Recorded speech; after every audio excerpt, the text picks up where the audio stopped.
John Gooden alongside Team Crossface head coach David Lee, and we are excited to take a look at Alex Pereira's finish of Jamahal Hill.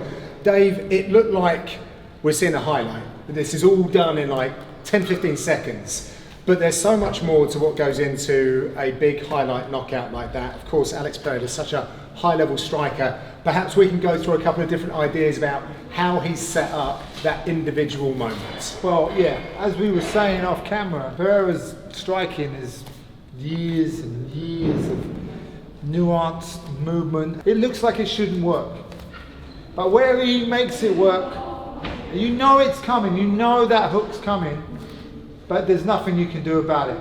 He's like he's got him in a trance. It's a bit like you were talking about his leg kick as well. Yeah, his leg kick it shouldn't work. It's just, it's effortless. Yeah, it's effortless. But destructive. Yeah, maximum. So as you see, when he gets kicked, I don't think he got kicked too bad in the groin. It wasn't a big thing, obviously, because he goes, nah, I'm good. Because he has him in range. Right. He doesn't want to lose that. And I feel like he'd earned that position in the octagon as well. This was as far back as Hill had gotten to the fence. He's not near, and he's edging in. He's got where he needs to be. A lot of the game with him isn't just being out here throwing these hands or kicks or whatever. A lot of it is cutting the place, making that octagon his home and cutting him off with the footwork. A lot of the striking that comes from him is all footwork. Of course. So he's getting in range, he's where he needs to be, he's got him in a position where he thinks, pop, I've got it. Yeah, so he stops Herb from stopping the action and separating him. Because imagine, if he comes in and separates, do you need 5 minutes? He's lost all that, isn't he? He's lost all that. Yeah, they're not going to put him back in that exact spot. That landscape he's gained, he's lost it all if he stops the action. So he stops him coming in, no, I'm good. And then he edges in again, dips the shoulder, stops him. Good night, Irene. It's good night, isn't it? It's done. One thing that I'd also say is, and I want to be careful with how I exercise this, but I've gone back to look at the fights, and Hill benefits from having his hands low quite a lot of the time, but every time he threw that straight left, I feel like you could noticeably see in that fight that he was pulling his right hand down, and I do wonder whether Pereira was taking his time, and the more he'd seen any effort from Jamahal Hill pulling down that right hand. Well, I think as well, you were saying that, you've got to think as well, he's been such high level competition. He sees things in widescreen.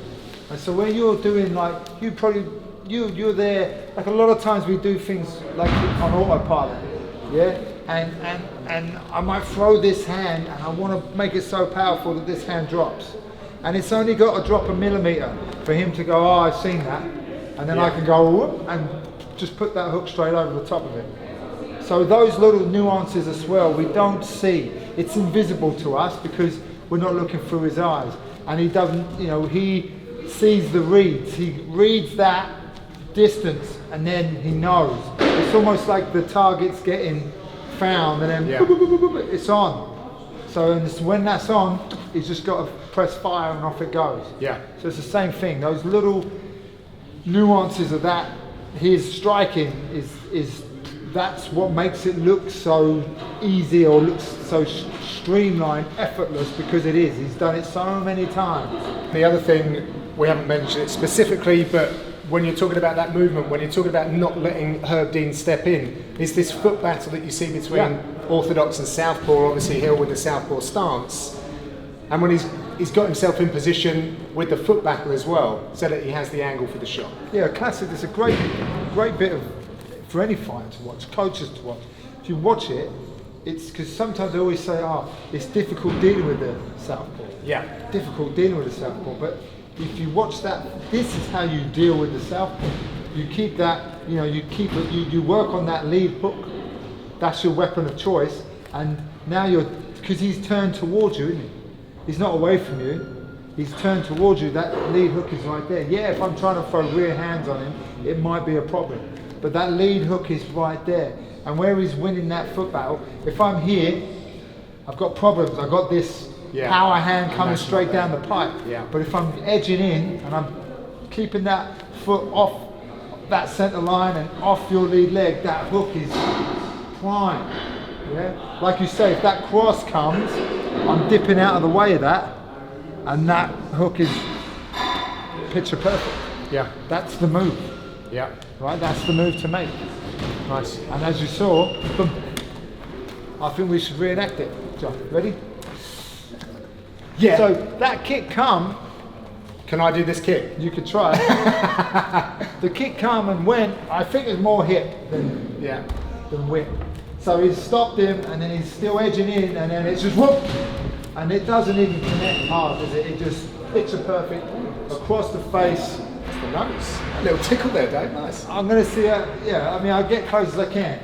Well, okay. And he's just, and it's like he dips and then he just sends it. It doesn't load it, it doesn't look dramatic, he just, and it's just perfect. It's hip.